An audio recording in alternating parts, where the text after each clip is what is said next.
The desperate message. The crystal spires of Xerophon caught the morning light like frozen rainbows, but today their beauty was marred by smoke and fire. The Dominion Empire had come 3 days ago, and now the peaceful world burned. Elder Mira stood in the communication chamber deep beneath the surface, her feathered wings trembling with exhaustion. The Xerophonians had never known war. For 3,000 years they had devoted themselves to music, mathematics, and the mysteries of quantum harmony. Their greatest weapons were instruments that could heal broken bones with sound waves. Against the Dominion's plasma cannons and orbital bombardments, they were helpless. Young Kiro burst through the chamber doors, his usually pristine blue feathers now gray with ash. The eastern cities have fallen completely. They are taking everyone between the ages of 20 and 50 cycles. The transports keep coming, loading our people like cargo. Mira closed her 4 eyes, each one adapted to see a different spectrum of light. Through them she had watched her world's colors fade from brilliant life to the dull gray of conquest. The Dominion Empire was known throughout the galaxy for their systematic approach to subjugation. They took the useful, killed the resistant, and left the rest to serve as a warning to other worlds. How many of our communication arrays remain functional? Mira asked, though she feared the answer. Only this one, Elder. The others were destroyed in the first wave. Kiro's voice cracked with emotion. We managed to keep this facility hidden because it was built for deep space research, not military communications. The ground shook as another explosion rocked the surface above them. The Dominion ships were methodical, destroying any structure that might harbor resistance. Soon they would scan deeper, and this last sanctuary would be found. Mira moved to the massive transmitter that had once been used to send mathematical proofs and musical compositions to other civilizations. The Xerophonians had been proud members of the Galactic Cultural Exchange, sharing their discoveries freely. They had believed that knowledge and beauty were the greatest gifts one could offer the universe. Elder, what are you doing? Kiro asked as Mira began adjusting the transmitter's settings, something our people have never done before. We are going to beg.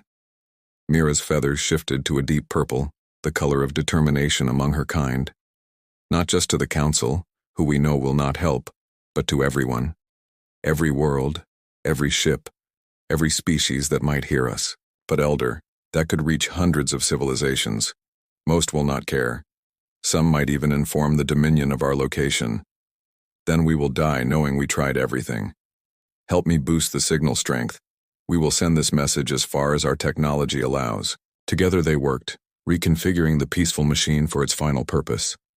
The transmitter hummed with power, its crystalline core glowing brighter than it ever had before.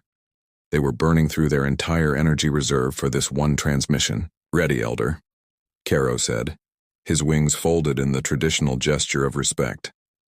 Mira spoke into the transmitter, her melodious voice carrying the weight of her dying world. This is Elder Mira of Xerophon, speaking to any who can hear.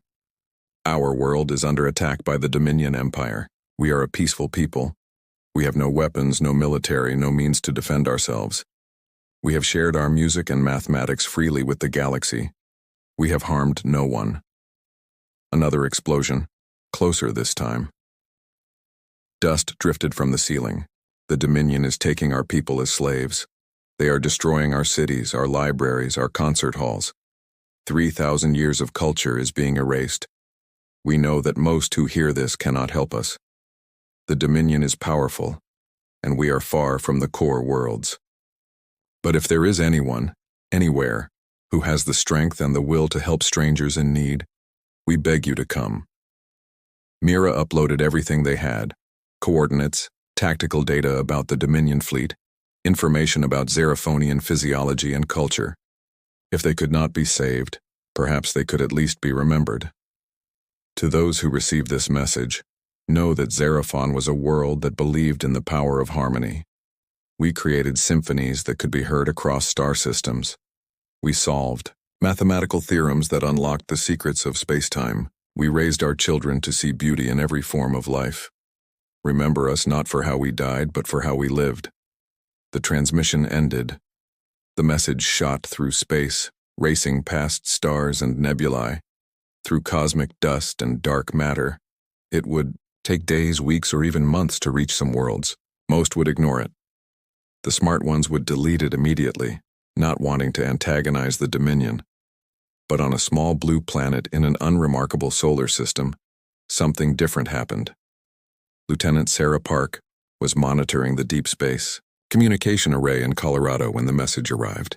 It was 0300 hours local time, and she was on her fourth cup of coffee when her screen lit up with a priority signal from the outer bands. She almost ignored it. Earth received dozens of distress calls every month. The galaxy was a dangerous place, and everyone wanted the humans to fight their battles. But something about this signal was different. It wasn't encrypted or hidden. It was broadcast openly, desperately, like a scream in the dark. Sarah ran the translation protocol and listened to Elder Mira's message. By the time it finished, she had already triggered the emergency alert. Admiral Chen arrived in the command center within 15 minutes along with his senior staff. The room filled quickly with military personnel, scientists, and diplomatic advisors. "Play it again," Chen ordered. The room fell silent as Elder Mira's translated words filled the space. When it ended, the silence stretched for several long moments. General Morrison was the first to speak. "Xerophon is 43 light-years away. Even at maximum speed, it would take us 5 days to get there. The Dominion has been there for 3 already. By the time we arrive, it could all be over." Dr. Jessica Liu pulled up the data on her tablet. "The Xerophonians are completely peaceful. They're known for their contributions to mathematics and music theory. Several Earth universities have been collaborating with them on string theory research, which means they have no military value to us," Morrison continued. "No strategic resources, no advanced weapons technology, nothing we need." Admiral Chen studied the star chart showing Xerophon's location. It was deep in neutral space, far from any human colonies or trade routes. Going there would mean exposing Earth's military capabilities to the entire galaxy. Everyone would see what humanity could really do. "The Dominion Empire has conquered 17 worlds in the last decade," Captain Rodriguez said, reading from her intelligence reports. "Each time they face no real resistance because everyone is too afraid to challenge them. The Galactic Council issues statements but takes no action." "Because the Council is weak," Chen replied. "They believe in diplomacy and economic sanctions against an enemy that only understands force." Dr. Liu stood up. "Admiral, I need to share something. The Xerophonians, their neural structure is remarkably similar to humans in one specific way. They form deep emotional bonds with their communities. They create art, not for profit, but for the joy of creation. They're probably the most human-like species we've encountered, psychologically speaking." Morrison shook his head. "That's not enough reason to risk half our fleet on a rescue mission that might already be too late." Admiral Chen walked to the viewing window that looked out over the Rocky Mountains. Dawn was beginning to break, painting the peaks in shades of gold and pink. He thought about Earth's history, about all the times humans had stood by while innocents suffered, and all the times they had chosen to act. "General Morrison," Chen said, without turning around, "how many times has Earth been called warmongers by the Galactic Council?" 17 times in the last 5 years, sir. "And how many times have we actually started a war?" "None, sir. Every conflict we've been in was defensive or in response to attacks on our allies." Chen turned to face his staff. "The galaxy fears us because we're capable of terrible violence. But they don't understand that we direct that violence toward those who prey on the innocent. They think we're just another aggressive species. Maybe it's time we showed them the difference." Captain Rodriguez smiled. "Are you saying we're going, Admiral? I'm saying that a peaceful species that has done nothing but contribute beauty and knowledge to the galaxy is being enslaved and destroyed." They sent a message to anyone who would listen, asking for help. Chen's voice grew stronger. "If we don't answer, who will? And if no one answers, what does that say about the galaxy we live in?" General Morrison sighed. "The logistics alone will be a nightmare. We'll need at least 40 ships to stand a chance against the Dominion fleet. That's half of Earth's defensive force." "Then we take 60, Chen replied. "We go in with overwhelming force. We show the Dominion and everyone else watching that there are consequences for attacking peaceful worlds. The room erupted in discussion as plans began forming. Within hours, Earth's military machine roared to life. Ships were recalled from patrol duty, reserves were activated, and supplies were loaded. The rescue fleet would be the largest human military force ever sent beyond their own territory. As the preparations continued, Admiral Chen stood in his office looking at the data about Xerophon. Their music was supposed to be beautiful beyond description. Their mathematical proofs had helped Earth scientists understand quantum mechanics better. They were everything humanity claimed to protect: peaceful, creative, innocent. "Sir," Lieutenant Park appeared at his door. "I've established contact with someone on Xerophon, and Elder Mira is still transmitting from a hidden facility." "What's the situation?" "Bad, sir. The Dominion has taken about 70% of the planet. They're loading transport ships around the clock." "But sir, Elder Mira wanted me to tell you something." "What's that, Lieutenant?" "She says the Xerophonians are singing, even as they're being loaded onto the slave ships. They're singing their history, their stories, their mathematical proofs. They're turning everything into song so that even if they die, something of their culture might survive." Chen felt something tighten in his chest. "Tell Elder Mira that Earth has heard their call. Tell her that help is coming. Tell her to keep singing, because they're going to need something to celebrate when we arrive." Humanity's fury unleashed. The Dominion commander Vex stood on the bridge of his flagship, watching the latest batch of Xerophonians being loaded onto transport vessels. The operation was proceeding perfectly.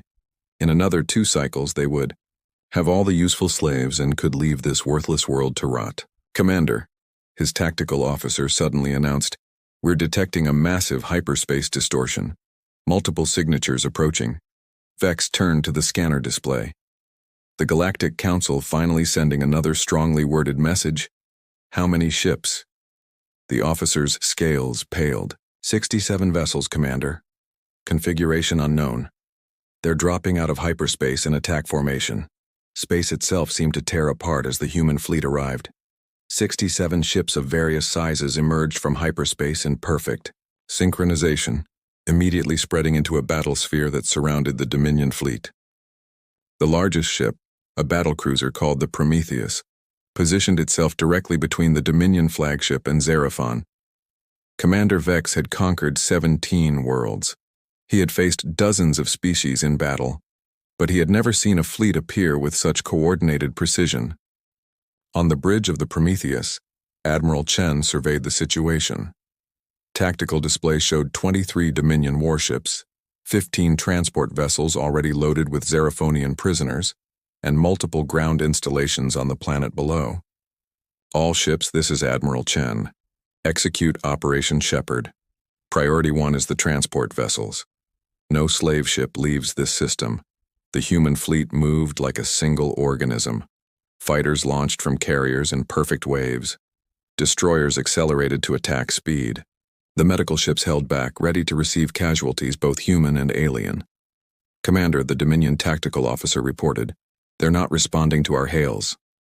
Vex snarled, "Then we'll make them respond. All ships, attack formation. Destroy these fools who dare challenge the Dominion Empire." The first exchange of fire lit up the space around Xerophon like a deadly fireworks display. But something was wrong. The human ships weren't fighting like any species the Dominion had encountered.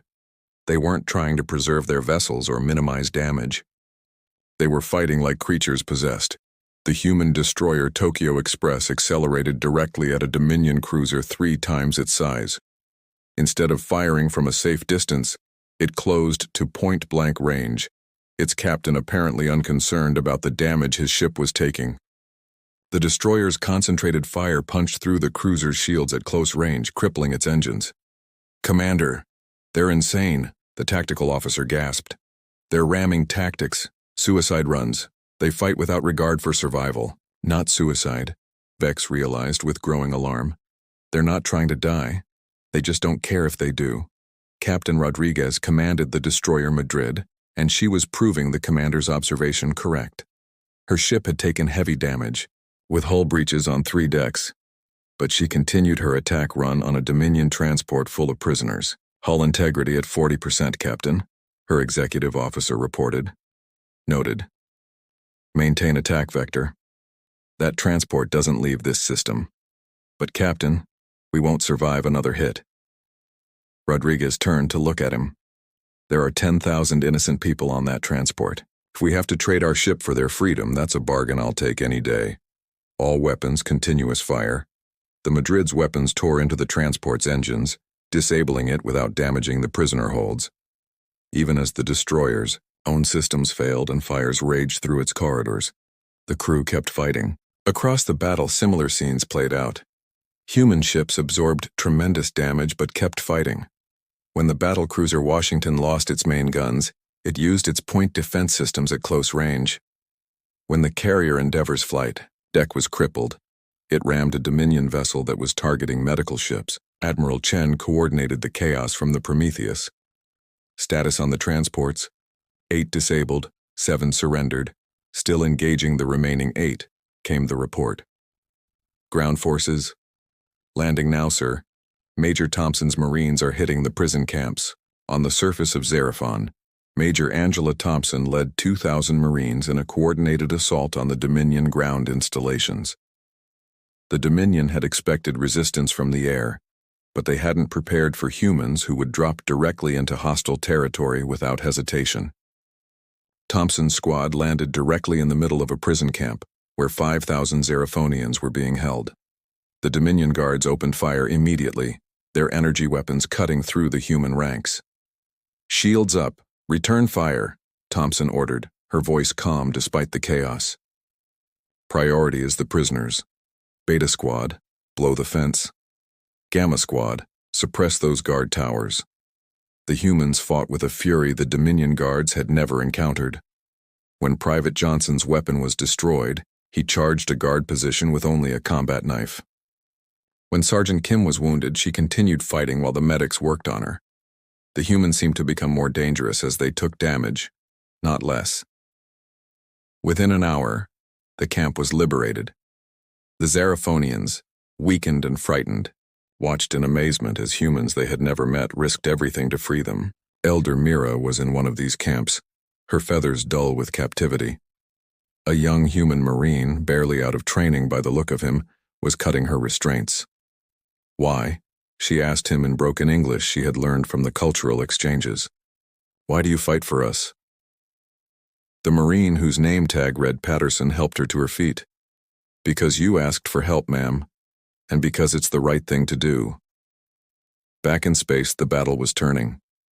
The Dominion had superior numbers and firepower, but they had never faced an enemy that fought with such disregard for their own safety. Human ships that should have retreated pressed forward. Crews that should have abandoned ship stayed at their posts. Commander Vex watched his tactical display with growing horror. His fleet was being torn apart by an enemy that refused to follow the rules of warfare. "They're not fighting to win. They're fighting to make sure we lose." "Commander, we're receiving a transmission from their flagship." On screen, Admiral Chen appeared, his face calm but his eyes burning with cold fury. "Commander of the Dominion fleet, this is Admiral Chen of Earth. You have 2 options. Surrender unconditionally and release all prisoners, or we will destroy every ship in your fleet. You have 60 seconds to decide." Vex's scales bristled with rage. "You're bluffing, human. Your fleet has taken heavy damage. You can't sustain this assault." Chen's expression didn't change. "Commander, we've already lost 12 ships and over 3,000 personnel. But here's what you don't understand about humans. We came here knowing we might all die. We made peace with that before we left Earth. Every human in this fleet volunteered for this mission knowing they might not return. Can you say the same about your forces?" Vex looked around his bridge. His officers were terrified. They had joined the Dominion for conquest and profit, not to die fighting insane aliens who treated their own lives as expendable. 30 seconds, Commander," Chen continued. "I should also mention that our reinforcements are already on the way. Another 40 ships will arrive within 3 hours. Do you really want to test how many ships humans are willing to lose to save innocent people?" It was a lie. There were no reinforcements. Earth had sent everything they could spare. But Vex didn't know that, and the humans' conduct in battle made the threat believable.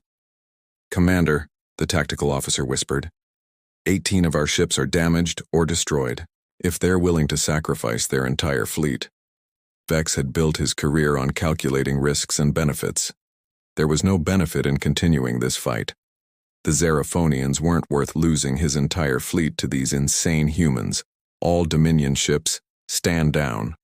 Release all prisoners and prepare to withdraw. The ceasefire was immediate. Across the battle zone, weapons powered down and ships pulled back. The transport vessels began releasing their prisoners, shuttling them back to the planet's surface. On Xeraphon, the liberated prisoners were being treated by human medical teams. Dr. Liu worked alongside her colleagues, treating injuries and trauma. The Xeraphonians were amazed by the gentleness of the same humans who had fought so viciously moments before. Elder Mira found Admiral Chen at the temporary command post the humans had established. He was reading casualty reports, his face heavy with the weight of the losses. "Admiral," she said, her translator working to convey her meaning. "I don't understand. Your people died for us. We were strangers. We had nothing to offer you." Chen looked up at her and for the first time smiled slightly.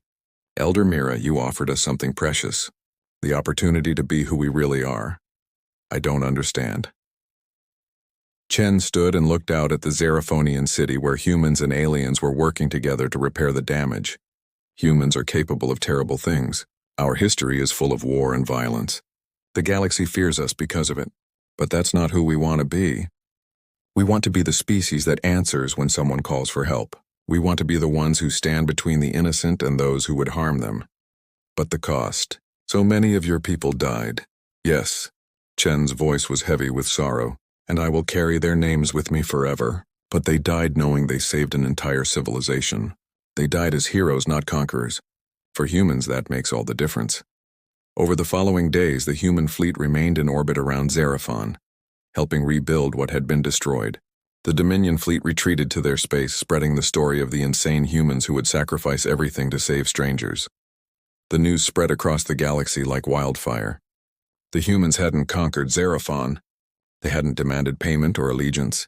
They had simply answered a call for help, paid in blood, and asked for nothing in return.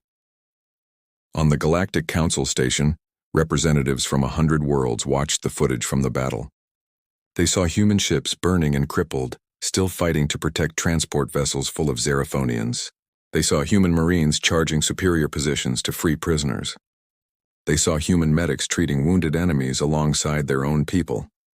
The Vorthon ambassador turned to his colleagues. "We've been wrong about them. They're not warmongers, they're protectors." The Kalari representative nodded slowly. The humans fight not because they love war, but because they hate injustice more than they fear death. On Earth, the returning fleet was welcomed as heroes. The casualties were mourned, but their sacrifice had meaning. They had shown the galaxy what humanity truly stood for. Elder Mira sent a message to Earth, broadcast on all channels. "To the people of Earth, the Xeraphonians send our eternal gratitude. You came when no one else would. You bled for people you had never met. You showed us that in this vast, dark universe there is still light. You showed us that when the innocent cry for help, someone will answer. Today the galaxy learned why humans should be feared. Not because you conquer, but because you protect. Not because you destroy, but because you sacrifice. The Dominion Empire has announced they will no longer target peaceful worlds. They fear you now, but we love you. From this day forward, Xeraphon and Earth are bonded. Our songs will sing of your courage. Our mathematics will calculate the value of your sacrifice. And should Earth ever call for help, we will find a way to answer, as you answered us." Admiral Chen read the message in his office, surrounded by the photos of the 3,043 humans who had died at Xeraphon. Each face represented a choice, a decision to put others before themselves. His aide entered quietly. "Sir, we're receiving dozens of mutual defense treaty requests from peaceful worlds across the galaxy. They all want Earth's protection." Chen nodded. The galaxy had finally learned what humans truly were. Not conquerors, not warmongers, but guardians. When the stars called for help, Earth would answer. It was what made them human. In the depths of space, on 100 worlds, the story spread. The humans had come. They had fought. They had bled. They had won. and they had asked for nothing in return except the knowledge that somewhere in the galaxy, innocent people were free because humans had answered their call for help. The galaxy would never be the same.